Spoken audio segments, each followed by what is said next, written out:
नमस्कार दोस्तों, स्वागत है आपका यू पाठशाला में।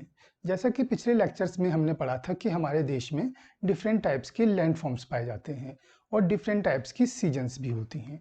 इसी वजह से हमारे यहाँ पे बहुत ही ज़्यादा बायोडाइवर्सिटी है। We can say India is one of the most biodiverse country of the world.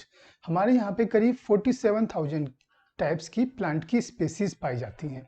Different types के flowering and non flowering plants होते हैं और करीब 89,000 टाइप्स की हमारे यहाँ पे एनिमल्स की स्पेसीज पाई जाती हैं और डिफरेंट टाइप्स की इनलैंड और मैराइन फिशेस भी हमारे यहाँ पाई जाती हैं। तो दोस्तों, ये बात हो गई हमारी बायोडाइवर्सिटी की। आज के इस लेक्चर में हम नेचुरल वेजिटेशन और वाइल्ड लाइफ के बारे में पढ़ेंगे। तो चलिए शुरू करते हैं एनसीईआरटी क्लास 9th का chapter 5 natural vegetation and wild life. सबसे पहले बात करते हैं नेचुरल वेजिटेशन की। तो नेचुरल वेजिटेशन का क्या मतलब होता है? नेचुरल वेजिटेशन से हमारा मतलब है जो प्लांट्स की, ट्रीज की जो वैरायटी अपने आप से ग्रो करती हैं और उसमें कोई ह्यूमन बींग्स का कोई रोल नहीं होता है और उसको बहुत लंबे समय तक छोड़ दिया जाए विदाउट एनी ह्यूमन इंटरफेरेंस, तो उसको हम बोलते हैं नेचुरल वेजिटेशन। और इसको वर्जिन वेजिटेशन भी बोलते हैं क्योंकि इसमें ह्यूमन इंटरफेरेंस नहीं होता है, ये अपने आप से ग्रो करती हैं। ठीक है, जो नेचुरल तरीके से बारिश होती है या स्लोप्स में जहाँ पे जैसे भी ग्रो करती है वो नेचुरल वे से ग्रो करती है। अब बात करते हैं फ्लोरा एंड फोना की। ठीक है, फ्लोरा का मतलब है प्लांट्स से किसी पर्टिकुलर एरिया में, पर्टिकुलर रीजन में एट अ पर्टिकुलर टाइम पे कोई भी जो प्लांट्स ग्रो करते हैं हम उसको बोलते हैं फ्लोरा। तो रीजन तो हम समझ गए, लेकिन टाइम यहाँ पे क्यों लिखा है, पीरियड क्यों लिखा है? क्योंकि डिफरेंट टाइम पीरियड में डिफरेंट तरह के प्लांट्स ग्रो कर सकते हैं, इसलिए टाइम पीरियड भी अपने आप में बहुत इंपॉर्टेंट है। लाइकवाइज जो एनिमल्स की जो स्पेसीज होती हैं, एनिमल्स की स्पेसीज को हम बोलते हैं फोना। प्लांट्स की स्पेसीज को हम बोलेंगे फ्लोरा एंड एनिमल्स की स्पेसीज को हम बोलेंगे फोना। अब जैसे कि हमने पहले भी बताया कि हमारा भारत देश एक बहुत ही बायोडाइवर्स देश है। ठीक है, यहाँ पे बायोडाइवर्सिटी बहुत ज़्यादा, डिफरेंट प्लांट्स की बहुत वेराइटीज यहाँ पे पाई जाती हैं। लेकिन ये बायोडाइवर्सिटी के पीछे रीजन क्या है? तो बायोडाइवर्सिटी के का रीजन है रिलीफ और क्लाइमेट।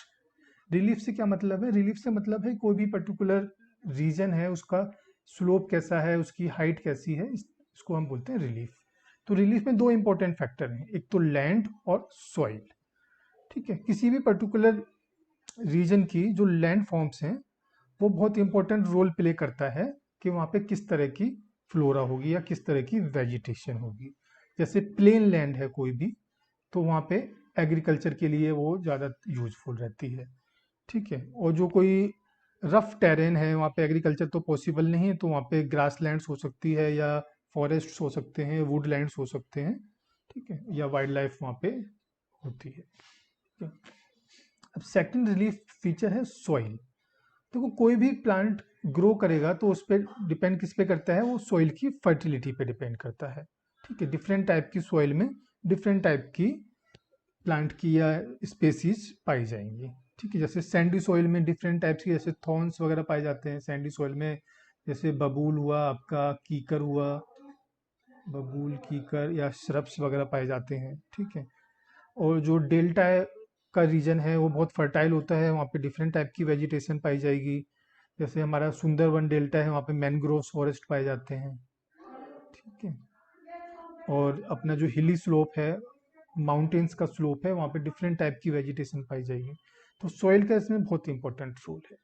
ठीक है, अब सेकंड कंपोनेंट है क्लाइमेट। क्लाइमेट तो हमने लास्ट चैप्टर में पढ़ा ही था, क्लाइमेट के बारे में तो हम बहुत अच्छे से जानते हैं। ठीक है, क्लाइमेट के अब तीन इंपॉर्टेंट फैक्टर्स हैं, टेम्परेचर, फोटो पीरियड मतलब कितने समय तक लाइट रहेगी, और तीसरा है प्रेसिपिटेशन यानी कि बारिश कैसे होगी।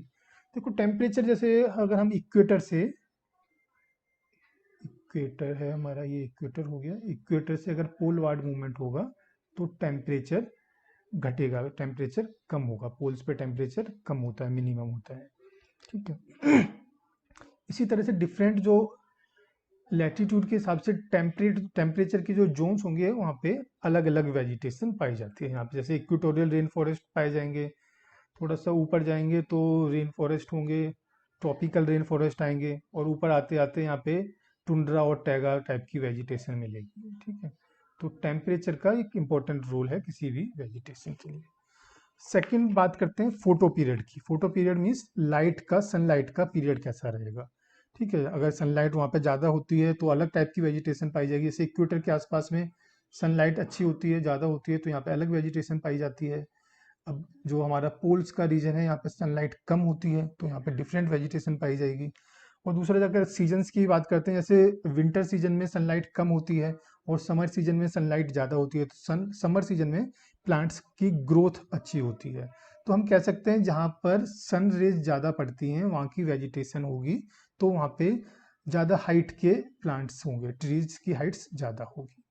ठीक है, दूसरा बात आती है प्रेसिपिटेशन। प्रेसिपिटेशन मीन्स बारिश। और जहाँ पे बारिश होगी वहाँ की वेजिटेशन डिफरेंट होगी, जहाँ बारिश नहीं होगी वहाँ की वेजिटेशन डिफरेंट होगी। जैसे हमारा जो अंडमान निकोबार रीजन है, आइलैंड ग्रुप है या लक्षद्वीप है, वहाँ पे वेजिटेशन डिफरेंट है। हमारा जो राजस्थान का रेगिस्तान का जो रीजन है, वहाँ पे बारिश बहुत कम होती है, वहाँ की वेजिटेशन डिफरेंट है। हमारा द्रास में, लेह में, कारगिल में बारिश नहीं होती है, यहाँ की वेजिटेशन इंटायरली डिफरेंट पाई जाएगी। और टेम्परेचर का भी अंतर रहता है। द्रास की वेजिटेशन है, वहाँ भी बारिश कम होती है, लेकिन हमारा जो राजस्थान का रीजन है वहाँ भी बारिश कम होती है। बट कॉमन क्या है, बारिश कम होती है, लेकिन डिफरेंस क्या है, टेम्परेचर का। राजस्थान में टेम्परेचर ज़्यादा होता है और द्रास में टेम्परेचर कम होता है। तो टेम्परेचर भी एक इंपॉर्टेंट रोल प्ले करता है, प्रेसिपिटेशन भी रोल इंपॉर्टेंट प्ले कर रहा है, और सनलाइट कितनी है वो भी इंपॉर्टेंट रोल प्ले करता है। तो ये सारे फीचर्स एक बहुत इंपॉर्टेंट रोल प्ले करते हैं किसी भी पर्टिकुलर एरिया की फ्लोरा एंड फोना के लिए। ठीक है, और फोना इंटायरली फ्लोरा पे डिपेंड करता है, कोई भी एनिमल्स हैं वो डिपेंड करते हैं वहाँ की वेजिटेशन कैसी है उस पर। ठीक है, तो ये बात हो गई हमारे रीजन ऑफ डाइवर्सिटी की। आगे बढ़ते हैं, आगे बात करते हैं इकोसिस्टम की। तो ये इकोसिस्टम क्या है। ठीक है, इकोसिस्टम से हमें मतलब है जैसे कि डिफरेंट क्लाइमेटिक रीजन है, अगर क्लाइमेट में वेरिएशन है उसके हिसाब से वहाँ की वेजिटेशन में वेरिएशन आएगी, वहाँ की प्लांट्स में वेजिटेशन, प्लांट्स की ग्रोथ में अंतर होगा। ठीक है, तो प्लांट्स की डिस्टिंक्ट वेराइटीज पर्टिकुलर एक क्लाइमेटिक कंडीशन में पाई जाती हैं। ठीक है, लेकिन जो वहाँ पे एनिमल्स हैं, एनिमल्स डिपेंड करते हैं कि वहाँ पे प्लांट्स की वेजिटेशन कैसी है। ठीक है, प्लांट डिपेंड करते हैं क्लाइमेट पे, एनिमल डिपेंड करते हैं प्लांट्स पे। ठीक, क्लाइमेट, प्लांट्स और एनिमल्स। एनिमल्स किस पे डिपेंड है, प्लांट्स पे, प्लांट्स डिपेंड है क्लाइमेट पे। ठीक है, तो ये इंटरडिपेंडेंट है। ठीक है, हम कह सकते हैं all the plants and animal in an area are interdependent and interrelated to each other in their physical environment, thus forming an ecosystem. जो हमारी इंटरडिपेंडेंट है एक दूसरे के ऊपर, वो एक सिस्टम बनाता है, इस सिस्टम को हम इकोसिस्टम कहते हैं। यहाँ पे हमने देख लिया एनिमल डिपेंड करते हैं प्लांट्स पे, प्लांट्स डिपेंड करता है क्लाइमेट पे। क्लाइमेट मतलब यहाँ पे एक फिजिकल हमारा इन्वायरमेंट हो गया। ठीक है, बायोटिक और एबायोटिक, ये हमारे दोनों बायोटिक हो गए, दोनों बायोटिक है, और ये एबायोटिक मतलब फिजिकल इन्वायरमेंट। अगर यहाँ पे हमने देख लिया एनिमल्स तो डिपेंड कर रहे हैं प्लांट्स पे, बट प्लांट्स एनिमल पे डिपेंड तो नहीं कर रहे हैं। यहाँ पे हम तो कह रहे हैं कि इंटर रिलेटेड है, इंटरडिपेंडेंट है। देखो, प्लांट्स के को जरूरत होती है पॉलिनेशन की। पॉलिनेशन कैसे होता है, हनी बीज से, ठीक है, या और भी कोई इंसेक्ट से, हनी बीज या इंसेक्ट से, या कोई बड़ा एनिमल जब जाके पेड़ों को हिलाता है तो उससे भी पॉलिनेशन हो सकता है।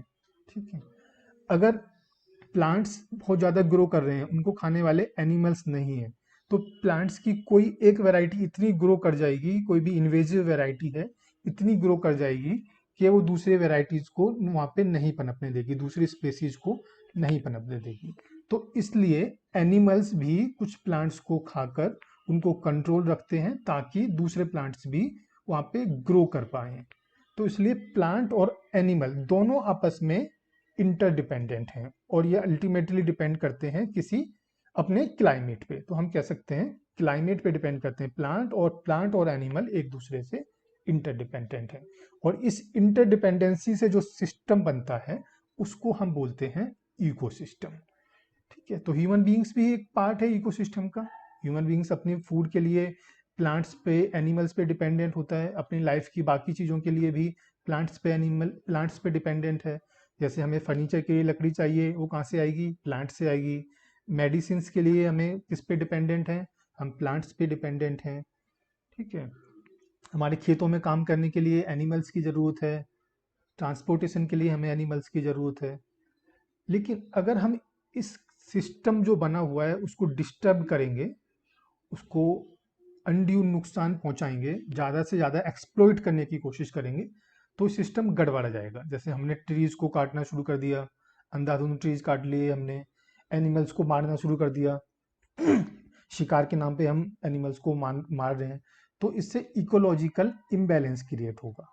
ठीक है, और इससे कुछ एनिमल एक्सटिंक्ट हो जाएंगे, कुछ एक्सटिंक्शन के वर्ड्स पे आ जाएंगे, और ह्यूमन बींग्स के लिए अल्टीमेटली इससे बहुत ज़्यादा लॉस होगा। ठीक है, तो इसलिए इकोसिस्टम को हमें कंजर्व करना बहुत ज़रूरी है। हमें प्लांट्स एंड एनिमल को कंजर्व करना है, इसको अनड्यू एक्सप्लॉइटेशन नहीं करना है। ठीक है, आगे बढ़ते हैं, टाइप्स ऑफ वेजिटेशन की बात करते हैं। जैसे कि हमने बताया कि वेजिटेशन डिफरेंट फैक्टर्स पे डिपेंड करती है, तो इन फैक्टर्स के अकॉर्डिंगली भारत में 5 प्रकार की मुख्यतः मेनली 5 टाइप की वेजिटेशन पाई जाती है।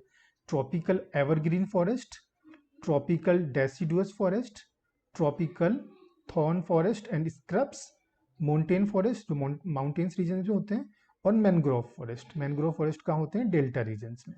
ठीक है, तो इनको अब डिटेल में पढ़ते हैं वन बाय वन करके। चलिए आगे बढ़ते हैं। सबसे पहले बात करते हैं ट्रॉपिकल एवरग्रीन फॉरेस्ट की।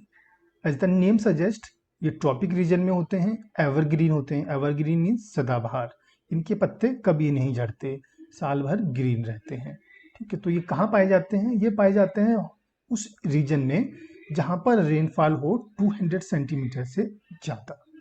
ठीक है, रेनफॉल ज़्यादा होती है और वेरी शॉर्ट ड्राई सीजन होता है, ड्राई सीजन बहुत छोटा होगा। तो ये कहाँ कहाँ पाए जाएंगे?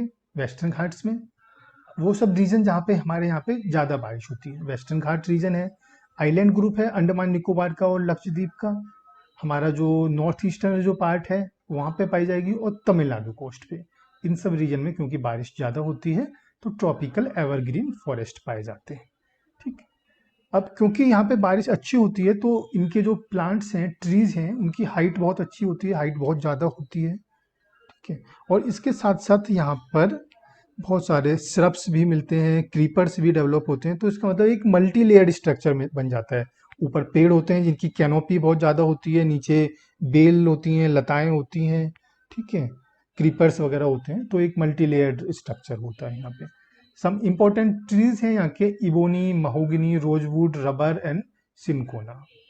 और एनिमल्स की अगर बात करते हैं तो एलिफेंट, मंकी, लेमूर और डियर यहाँ पे पाए जाते हैं। बर्ड्स भी होते हैं, बैट्स भी होते हैं, स्लॉथ्स, स्कॉर्पियन, स्नेल्स, ये सब यहाँ पे इन जंगलों में पाए जाते हैं। ठीक है, तो ये एवरग्रीन फॉरेस्ट हैं। अब नेक्स्ट बढ़ते हैं ट्रॉपिकल डेसिडुअस फॉरेस्ट। ठीक है, as the name suggest, tropical तो ट्रॉपिक रीजन में पाए जाते हैं।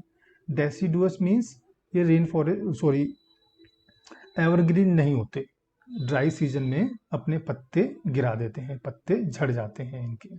ठीक है, तो ये कहाँ पाए जाते हैं? ये जस्ट बारिश कम हो 200 सेंटीमीटर से, जो हमारे जो एवरग्रीन फॉरेस्ट थे वो पाए जाते थे 200 सेंटीमीटर से ज़्यादा बारिश होती है वहाँ पर, लेकिन ये पाए जाएंगे यहाँ पे 200 सेंटीमीटर से 70 सेंटीमीटर, 70 सेंटीमीटर के बीच में बारिश होती है उस रीजन में। और इस टाइप के फॉरेस्ट ही हमारे इंडिया में सबसे ज़्यादा पाए जाते हैं, ट्रॉपिकल डेसिडुअस फॉरेस्ट। क्यों? क्योंकि हमारी बारिश तो मानसून पे डिपेंड होती है, और मानसून पूरे साल भर तो रहता नहीं है, तो इसलिए हमारे यहाँ पे सबसे ज़्यादा जो पाए जाते हैं ट्रॉपिकल डेसिडुअस फॉरेस्ट पाए जाते हैं। और ये भी दो पार्ट में हम इनको डिवाइड कर सकते हैं, moist deciduous forest and dry deciduous forest. ठीक है, जो 200 से 100 सेंटीमीटर के बीच में जहाँ रेनफॉल होती है उसको हम बोलते हैं ट्रॉपिकल मॉइस्ट डेसिडुअस फॉरेस्ट, और जहाँ रेनफॉल 100 सेंटीमीटर से 70 सेंटीमीटर के बीच में होती है उन तरह की फॉरेस्ट को हम बोलते हैं ट्रॉपिकल ड्राई डेसिडुअस फॉरेस्ट। ठीक है, ये टेम्परेचर के सॉरी रेनफॉल के अकॉर्डिंगली इनको डिवाइड किया जाते हैं। तो हमारे भारत में जो सबसे ज़्यादा पाए जाते हैं ट्रॉपिकल मॉइस्ट डेसिडुअस फॉरेस्ट, ये सबसे ज़्यादा पाए जाते हैं। ठीक है, तो आगे बढ़ते हैं, आगे बात करते हैं the thorn forest and scrubs की। तो ये कहाँ पाए जाएंगे? ये पाए जाएंगे जहाँ पे बारिश कम होगी, बारिश 70 सेंटीमीटर से कम होगी। ठीक है, natural vegetation consist of thorny trees and bushes. और इनकी एक विशेषता और है, जो इनकी लीव्स होती हैं, ठीक है, लीव्स स्मॉल होती हैं। स्मॉल इसलिए होती हैं ताकि ट्रांसपीरेशन में वाटर का लॉस कम हो। ठीक है, और दूसरी कई जो इनकी वेराइटीज हैं, वहाँ पे एक होती फ्लपी टाइप का इनकी लीव्स होती है, मोटी होती है, थिक होती हैं लीव्स। ठीक है, ये लीव्स बहुत थिक होंगी, और इसके ऊपर जो लेयर रहती है एक वैक्स टाइप की एक लेयर होती है, ताकि वाटर का लॉस कम हो, और ये थिक होती हैं ताकि ज़्यादा से ज़्यादा मॉइस्चर को रिटेन कर पाए। और इनके जो जो भी प्लांट्स या ट्रीज पाए जाते हैं इन फॉरेस्ट इस रीजन में, तो उनकी जो रूट्स होती हैं, रूट्स बहुत डीप तक जाती हैं, डीप तक जाती हैं। डैट मीन्स वो नीचे अगर सॉइल में कहीं पर भी मॉइस्चर है तो वहाँ से मॉइस्चर एब्जॉर्ब कर लेती हैं। ठीक है, तो इस टाइप की वेजिटेशन कहाँ पाई जाती है? इस टाइप की वेजिटेशन मुख्यतः हमारे एक तो राजस्थान में पाई जाएंगी, गुजरात के रीजन में पाई जाएंगी, मध्य प्रदेश, छत्तीसगढ़ और उत्तर प्रदेश, हरियाणा का जो सेमी एरिड रीजन है जहाँ पे बारिश कम होती है, वहाँ भी पाई जाती है। तो इसके प्लांट्स कौन कौन से हैं? मुख्य तौर पे एकेसियस, पाल्म्स, यूफोर्बियाज एंड कैक्टस। कैक्टस की डिफरेंट वेराइटीज पाई जाती हैं ऐसे रीजन्स में। ठीक है, ये बात हो गई थॉर्न फॉरेस्ट की। अब बात करते हैं माउंटेन फॉरेस्ट की। अब माउंटेन फॉरेस्ट कहाँ पाए जाएंगे? माउंटेन फॉरेस्ट ऑब्वियसली माउंटेन में पाए जाएंगे, बट माउंटेन में जैसे कि हमने देखा है, जैसे जैसे हाइट बढ़ेगी टेम्परेचर कम होता जाएगा। ठीक है, हाइट बढ़ेगी अगर माउंटेन की तो वहाँ टेम्परेचर कम होता जाएगा। तो उसके अकॉर्डिंगली जो हमारे माउंटेन में वेजिटेशन है, उसकी जो वेराइटीज हैं वो भी डिफरेंट होती जाएंगी। ठीक है, तो टेम्परेचर पे डिपेंड करती है हाइट के अकॉर्डिंगली। दो wet temperate type of forest are found between a height of 1000 to 2000 metre. Temperate type of forest पाए जाएंगे, wet temperate type of forest. ठीक है, evergreen broad leaf trees such as oaks and chestnuts predominate. इस area में ये broad leaf के trees जैसे कि ओक और चेस्टनट्स डोमिनेटली पाए जाते हैं। लेकिन अगर इससे ऊपर और जाएंगे 1500 से 3000 मीटर के बीच में, तो कोनीफेरस ट्रीज मिलते हैं यहाँ पे, जिनके जो पत्ते हैं कोन के शेप में होते हैं। ठीक है, these forest cover mostly the southern slope of the Himalayas. Southern slope means Himalaya से साउथ की तरफ, हमारे प्लेन्स की तरफ। ठीक है, at higher elevation temperate grasslands are common. अगर इससे और ऊपर जाएंगे तो टेम्परेट ग्रासलैंड मिलेगी। ठीक है, फर्दर हम और ऊपर गए 3600 मीटर से और ऊपर जाएंगे तो एल्पाइन वेजिटेशन मिलेगी, और इससे भी और ऊपर जाएंगे तो वहाँ पे मॉसेस, लाइकिन्स, ये सब टुंड्रा टाइप की जो वेजिटेशन है वो मिलेगी। ठीक है, जो पोल्स में पाई जाती है।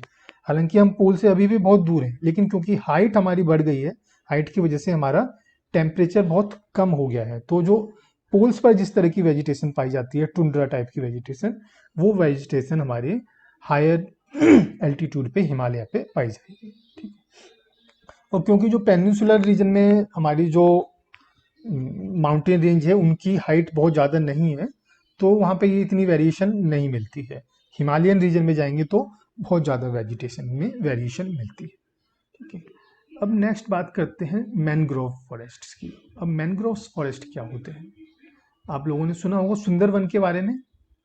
ठीक है, सुंदरवन के बारे में तो सब लोग जानते हैं। हम गंगा ब्रह्मपुत्र बेल्ट जो डेल्टा रीजन है वहाँ पर सुंदरबन फॉरेस्ट पाए जाते हैं, क्योंकि वहाँ पे सुंदरी ट्री होती है। ठीक है, और वहाँ पे रॉयल बंगाल टाइगर भी पाए जाते हैं। तो मैनग्रोव फॉरेस्ट क्या है? जो हमारे सुंदरवन में जो ट्रीज हैं वो बेसिकली मैनग्रोव फॉरेस्ट है। ठीक है, अब ये कहाँ पाए जाते हैं? अब ये पाए जाते हैं कोस्टल एरियाज में। कोस्टल एरियाज में जहाँ पर टाइड्स आते रहते हैं अक्सर। ठीक है, और जिसकी वजह से मड और सिल्ट इकट्ठा होता रहता है उस कोस्टल रीजन में। डेल्टा एक रीजन है, वहाँ पे फ्रीक्वेंट टाइड आएंगे और जिसकी वजह से मड और सिल्ट एक्यूमुलेट हो जाता है तो वहाँ पे मैनग्रोव फॉरेस्ट पाए जाते हैं। Dense mangroves are the common varieties with roots of plants submerged under water. और इनकी जो प्लांट्स की रूट्स होती हैं वो पानी के अंदर डूबी हुई होती हैं, सबमर्ज होती हैं। The deltas of the Ganga, the Mahanadi, the Krishna, the Godavari and the Kaveri are covered by such vegetation. आपने एक चीज ऑब्जर्व की, गंगा, महानदी, कृष्णा, गोदावरी, कावेरी, ये सब रिवर्स ईस्टर्न साइड में जाके बे ऑफ बंगाल में गिरती हैं। हमने पहले बताया था जो बे ऑफ बंगाल में रिवर्स गिरती हैं वो ज़्यादातर बनाती हैं डेल्टा, ज़्यादातर के सभी डेल्टा बनाती हैं। जो अरेबियन सीज में जाती हैं रिवर्स वो एस्चुरी बनाती हैं। ठीक है, तो ये डेल्टा बनाती हैं रिवर और इन डेल्टाई रीजन पे मैनग्रोव फॉरेस्ट पाए जाते हैं। ठीक है, in the Ganga Brahmaputra delta sundari trees are found which provide durable hard timber. Sundari trees पाए जाते हैं, इसकी वजह से इस रीजन को हम बोलते हैं सुंदरबन डेल्टा। सुंदरबन डेल्टा, ठीक है। Palm, coconut, keora agar also grow in some parts of the delta. अब रॉयल बंगाल टाइगर जो भारत का राष्ट्रीय पशु है, ठीक है, रॉयल बंगाल टाइगर वो इन्हीं फॉरेस्ट में पाया जाता है, मैंग्रोव फॉरेस्ट में सबसे ज़्यादा पाया जाता है। और इसके साथ साथ में टर्टल्स, क्रोकोडाइल्स, घड़ियाल, स्नेक्स, ये सभी इन फॉरेस्ट में पाए जाते हैं। ठीक है, ये बात हो गई मैंग्रोव फॉरेस्ट की। ठीक है, अब बात करते हैं वाइल्ड लाइफ की। वाइल्ड लाइफ डिपेंड करता है किस पे, हमारे फ्लोरा पे। ठीक है, जैसे कि फ्लोरा में हम बहुत ज़्यादा बायोडाइवर्स हैं, उसी तरह से हमारी फोना में भी बायोडाइवर्सिटी बहुत ज़्यादा है। It has approximately 90,000 animal species. हमारे यहाँ पे करीब 90,000 एनिमल की स्पेसीज आती हैं। The country has about 2,000 species of birds. 2,000 तो स्पेसीज हमारे यहाँ पे बर्ड्स की ही पाई जाती हैं। They constitute 13% of the world's total. World's में जो भी वेराइटीज पाई जाती हैं उसका करीब 13% तो हमारे यहाँ पे पाया जाता है। There are 2,546 species of fishes. अब मछलियों की इतनी प्रजाति हमारे यहाँ पे मिल रही है, which accounts for nearly 12% of the world stock. It also shares between 5 to 8% of the world's amphibians, reptiles and mammals. Amphibians क्या होते हैं बताइए जरा। एम्फीबियंस वो एनिमल्स होते हैं जो पानी में भी रह सकते हैं और जमीन पर भी रह सकते हैं। रेप्टाइल्स और मैमल्स के बारे में तो आप सब जानते ही हैं। ठीक है, ये बात हो गई बायोडाइवर्सिटी की। ठीक है, बायोडाइवर्सिटी तो बहुत ज़्यादा है। अब कुछ इंपॉर्टेंट एनिमल्स जो हमारे यहाँ पे पाए जाते हैं हम उनकी बात कर लेते हैं। सबसे पहले बात करते हैं एलिफेंट की। Elephant is the most majestic animal among all the animals, all the mammals. क्यों? क्योंकि आपने देखा होगा कि विशालकाय हाथी बहुत ही विशालकाय होते हैं। ठीक है, और ये कहाँ पे पाए जाते हैं नॉर्मली? आसाम में पाए जाएंगे, कर्नाटका में और केरला में। ज़्यादातर इन जब सब जगहों पे पाए जाते हैं। ह्यूमन बींग्स का हाथियों के साथ में हमेशा से बहुत ही अच्छा और घनिष्ठ संबंध रहा है। ठीक है, फॉरेस्ट में काम करने के लिए भी हाथियों का इस्तेमाल किया जाता है। सर्कस वगैरह में भी हाथियों का इस्तेमाल किया जाता था पहले, आजकल तो इस पर बैन कर दिया है। और हमारी जो भी पूजा होती है मंदिरों में, खासकर हाथियों से पूजा शुरुआत कराने का बड़ा ये प्रचलन है। तो हाथी को हमारे यहाँ पे बहुत ही इम्पोर्टेंस दी गई है हमारे कल्चर में। ठीक है, सेकंड बात करते हैं वन हॉर्न राइनोसेरोस की। इसका एक सींग होता है, एक सींग वाले राइनोसेरोस की हम बात करते हैं, गैंडे की बात करते हैं। तो ये ज़्यादातर कहाँ पाए जाते हैं? आसाम और वेस्ट बंगाल में पाए जाते हैं। ठीक है, अगर बात करें वाइल्ड एस की और कैमल्स की, तो जो एरिड रीजन है हमारा राजस्थान का, थार डेजर्ट है, या रन ऑफ कच्छ का जो रीजन है वहाँ पर पाए जाते हैं। ठीक है, वाइल्ड एस एंड कैमल्स। ऊँट को तो हम मरुस्थल का क्या बोलते हैं? राजा बोलते हैं। ठीक है, सॉरी, मरुस्थल का जहाज बोलते हैं, शिप ऑफ डेजर्ट। अब इंडियन बिसॉन, इंडिया का भैंसा, nilgai, chousingha, four horn antelope, gazelle and different species of deer are some of other animals found in India. It has also several species of monkeys. हमारे यहाँ पे मंकी की भी कई varieties पाई जाती हैं। ठीक है, भारत ही एक ऐसा देश है वहाँ पे टाइगर भी मिलते हैं और लॉयंस भी मिलते हैं। टाइगर्स को जैसे हमने अभी बताया कि एक तो सुंदरबन एरिया में पाए जाते हैं, इसके अलावा कर्नाटका में भी पाए जाते हैं, मध्य प्रदेश में भी पाए जाते हैं। ठीक है, और दूसरा लॉयंस। लॉयंस कहाँ मिलते हैं? नॉर्मली जो गिर फॉरेस्ट है गुजरात का, यहाँ पे लायंस का होम माना जाता है। इसको एक आइडियल हैबिटेट है एशियोटिक लायंस की। ठीक है, तो भारत एक देश है जहाँ पे टाइगर भी मिलते हैं और लॉयंस भी मिलते हैं। The Himalayas harbour a hardy range of animals which survive in extreme cold.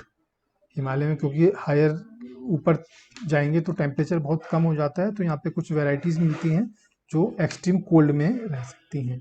In the rivers, lakes and coastal areas, turtles, crocodiles and gharials are also found.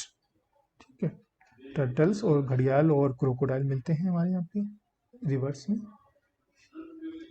अब बात करें बर्ड की, तो बर्ड की लाइफ भी हमारे यहाँ पे बहुत कलरफुल है। ठीक है, ये सब हमारे यहाँ पे बहुत सारे बर्ड्स पाए जाते हैं। बर्ड्स की बहुत वैरायटी है, जैसे पिछले स्लाइड में हमने देखा।